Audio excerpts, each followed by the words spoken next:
capítulo 10 do Apocalipse. E o capítulo 10, dentro do conjunto do livro, tem uma característica importante. Por quê? O Apocalipse é dividido em 7 visões. A primeira visão é a visão das 7 igrejas, depois dos 7 selos, depois das 7 trombetas. Aí tem a visão central do livro, as 7 taças da ira de Deus, o castigo de Babilônia e, por fim, a Jerusalém Celeste. Ora, os setenários do livro do Apocalipse, todos têm relação uns com os outros. Então, a primeira igreja está relacionada com o primeiro selo, que está relacionado com a primeira trombeta, que está relacionada com a primeira taça. E assim, para os 7 setenários, para todos os setenários. E os comentadores do livro do Apocalipse dizem que os selos são uma espécie de retrato da igreja que está sendo aberto. Um retrato de um momento, de um espírito, por assim dizer, daquela igreja que está sendo descrita. As trombetas seriam as 7 ordens de pregadores, correspondentes a cada uma dessas 7 igrejas. E, por último, as taças seriam a execução da justiça divina sobre cada uma dessas 7 igrejas. Ora, nós temos no capítulo 9, na verdade, metade do capítulo 8 e o capítulo 9, as 7 trombetas. Então, o capítulo 10 começa dizendo: Vi então outro anjo vigoroso descer do céu, revestido de uma nuvem e com arco-íris em torno da cabeça.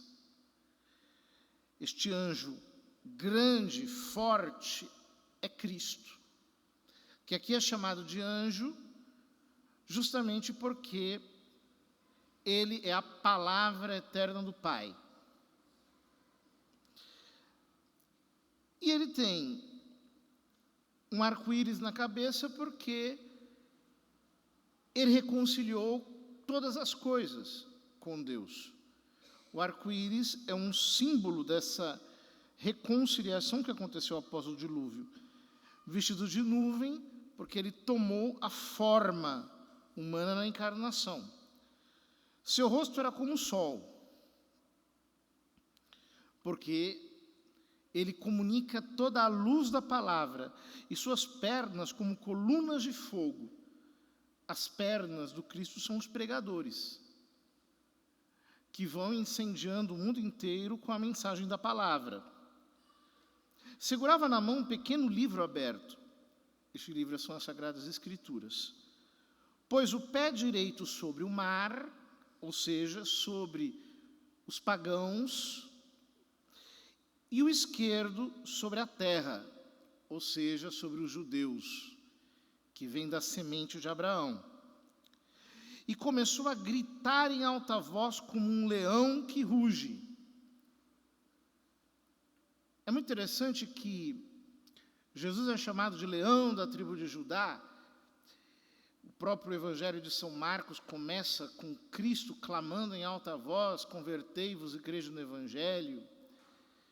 E no Velho Testamento nós temos aquele episódio tão interessante da vida de Sansão, quando ele viu na boca do leão morto um favo de mel. porque as abelhas ali fizeram uma colmeia. Isso, na sequência, é muito interessante. O anjo é forte. Conversa esse texto com a narrativa de Sansão. Quando clamou, os 7 trovões ressoaram. Quando cessaram de falar, dispunha-me a escrever, mas ouvi uma voz do céu que dizia: sela o que falaram os 7 trovões, e não o escrevas. Por quê? Porque esses 7 trovões representam a pregação correspondente a cada uma das 7 igrejas. Ou seja, cada coisa no seu tempo, cada coisa no seu momento. Cada anúncio tem que ser dado na hora correspondente. Então, o anjo que ouvira de pé sobre o mar e a terra, levantou a mão direita para o céu e jurou por aquele que vive pelos séculos dos séculos, que criou o céu e tudo que há nele, a terra e tudo que ela contém, o mar e tudo que encerra, que não haveria mais tempo. Ou seja, é chegada a hora do juízo. Mas nos dias em que soasse a trombeta do 7º anjo, se cumpriria o mistério de Deus, de acordo com a boa nova, que confiou a seus servos, os profetas. Ou seja, a 7ª trombeta, que significa o último período da igreja, o período da dispensação do juízo final, só aí deixará de soar o som da trombeta da pregação, porque será o próprio Cristo, a palavra, que virá julgar a todos. Então a voz que eu ouvi do céu falou-me de novo e disse, aí entramos no trecho de hoje pelo lecionário: vai, pega o livrinho aberto da mão do anjo que está de pé sobre o mar e a terra. Ou seja, toma o livro das Sagradas Escrituras das mãos de Cristo. Toma, pega. Eu fui até o anjo e pedi que me entregasse o livrinho. Ele me falou: pega e come. Nós dizemos no Salmo responsorial: como é doce ao paladar vossa palavra, ó Senhor. Eu preciso comer a palavra. Eu preciso ruminá-la, eu preciso digeri-la. O meu contato com a palavra não pode ser um contato superficial, um contato exterior, um contato epidérmico. A palavra tem que entrar em mim, eu preciso assimilá-la de verdade, eu tenho que compreendê-la com todo o meu coração. No Evangelho de São Mateus, no discurso das parábolas, no capítulo 13, quando Jesus fala sobre a parábola do semeador, e ele explica que parte da semente caiu à beira do caminho, ele diz: estes são aqueles que ouvem a palavra de Deus e não a compreendem. Vem o inimigo, leva a palavra, e ela não produz fruto. O único jeito de nós não recebermos a palavra como ouvintes distraídos à beira do caminho é tomando-a e comendo-a, meditando-a, digerindo-a. É um esforço que nós temos que fazer diariamente. Deixar a palavra de Deus nos confrontar, deixar a palavra de Deus nos moldar. Então ele diz: pega e come. Será amargo no estômago, mas na tua boca será doce como o mel. Por quê? Porque quando nós meditamos a palavra, ela nos incomoda. Digerir a palavra significa ser profundamente afetado, retirado da zona de conforto, expulso de uma posição de comodidade. A palavra dói no estômago, ela é amarga, ela exige de nós uma conduta, ela nos interpela, ela nos desmascara, ela nos faz voltar a um lugar de arrependimento, de lágrimas, de dor. Ela é amarga no estômago.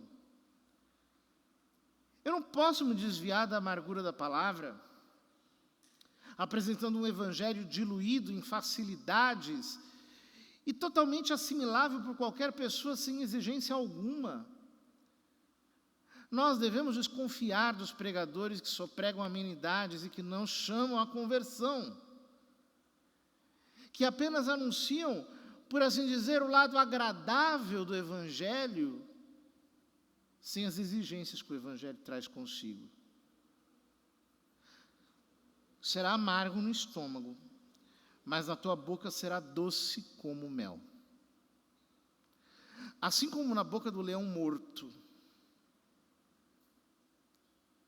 da boca do forte sai doçura. Ou seja, a palavra não apenas é uma mensagem desoladora, que nos leva ao arrependimento, mas ela também é uma mensagem consoladora, que enche a nossa alma com a doçura do próprio Deus. Eu preciso aprender a provar a doçura da palavra. Ela é doce como mel, ela é doce como um maná. Ela vem do céu. Ela é a revelação interior do Espírito Santo. Ela é o pão fresco que Deus nos traz. É o vinho que a sabedoria coloca à mesa, doce, agradável ao paladar. Peguei da mão do anjo o livrinho e comi-o. Isto é, tomei a palavra e a digeri. Na boca era doce como mel, mas quando a engoli, meu estômago tornou-se amargo. É muito interessante que no versículo anterior ele diz: pega e come, será amargo no estômago, mas na tua boca será doce como mel. Mas quando João toma e come, ele descreve de modo contrário. Ele diz: na boca era doce, mas quando engoli, depois, ela se tornou amarga. Como Deus é bom.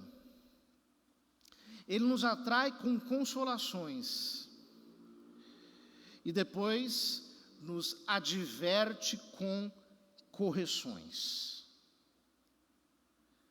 Ele nos aproxima de si com a agradabilidade da graça. Mas depois, ele nos discipula para que nós nos tornemos obedientes à sua voz. Toda conversão é assim. Começa com um lado bom.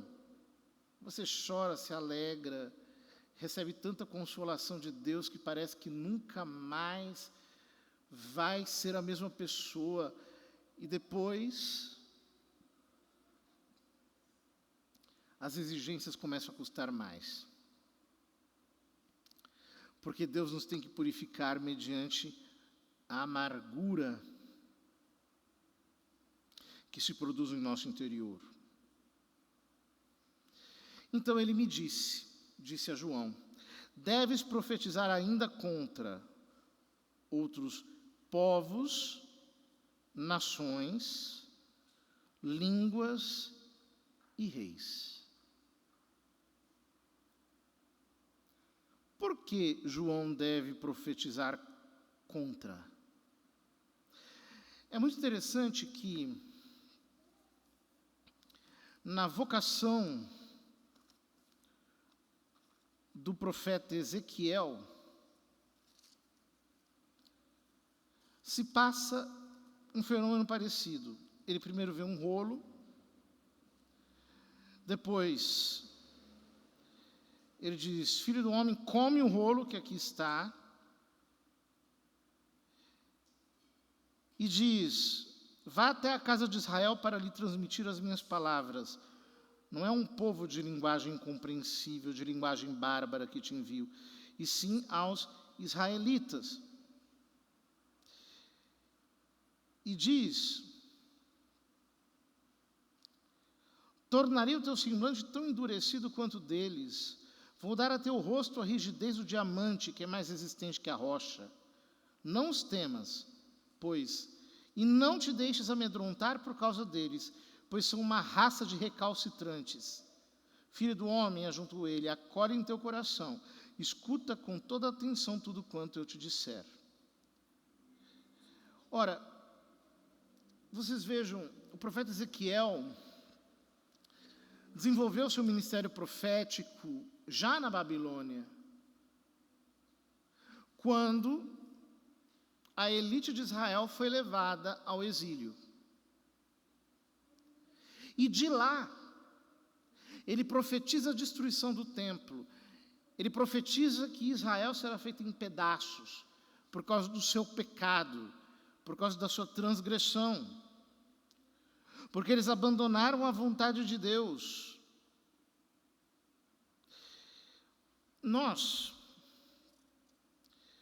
precisamos entender que o cenário que o livro do Apocalipse nos apresenta é o de um mundo em apostasia, que deu as costas para Deus. E, portanto, a profecia que brotará dos nossos lábios, na medida em que nós digerimos a palavra, será uma profecia que também retira os homens da sua posição de conforto. Uma profecia que é dirigida a povos, nações, línguas e reis. Na sequência, no capítulo 11, nós veremos tudo aquilo que vai acontecer com a subida das bestas, com o surgimento das duas testemunhas que vão pregar. Mas nós não podemos jamais negligenciar a verdade e as exigências do Evangelho, especialmente quando o mundo deu as costas para Deus, pois o dia do juízo chegará e então não haverá mais tempo. Enquanto há tempo, temos que pregar.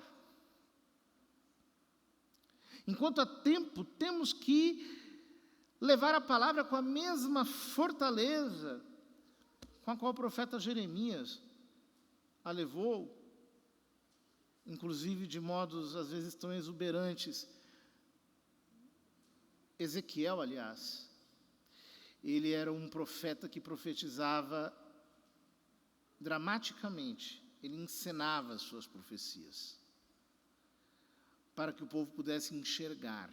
Deus não fala apenas através de palavras, Deus também fala através de atos e de fatos. Escutemos a voz do Senhor, entendamos o que o Espírito diz à igreja dos nossos dias e não negligenciemos a nossa missão, que é anunciar o Evangelho com tudo aquilo que o Evangelho tem, doce e amargo, para que assim as nossas almas e a dos nossos contemporâneos sejam salvas pela verdade e não pela mistura do erro com o conforto.